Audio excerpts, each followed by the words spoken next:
কেউ কেউ এখন বলেন সেই পুরাতন সেই স্লোগান নিয়ে তা আসেন, সেই রাজাকারের স্লোগানে এখনো কোন রাজনৈতিক দলের নেতা কর্মীদের মুখে শোনা যায় যে রাজাকারের স্লোগানে জালিম হাসিনা এই দেশ থেকে পালিয়েছে।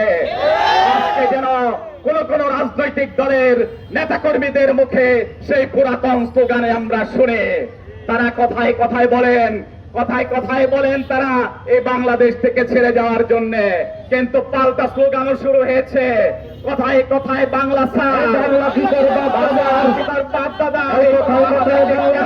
হবে।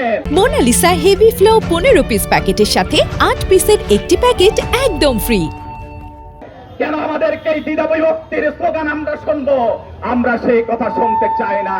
তারপরেও যদি ইতিহাস গাঁথতে চান, আপনারা দেখেন বিগত জালিম সরকার রাজাকারদের তালিকা করেছিলেন। 10,000 রাজাকারের তালিকার মধ্যে প্রথম সারিতে ছিল বিগত আওয়ামী লীগ সরকার। রাজাকারের তালিকায় 8,000 রাজাকার আওয়ামী লীগের মধ্যে ছিল। 2,000-এর উপরে রাজাকারের তালিকা বিএনপির মধ্যে ছিল। জামাত ইসলামের মধ্যে মাত্র 37 জনের নাম রাজাকারের তালিকায় তারা তালিকাভুক্ত করেছিল।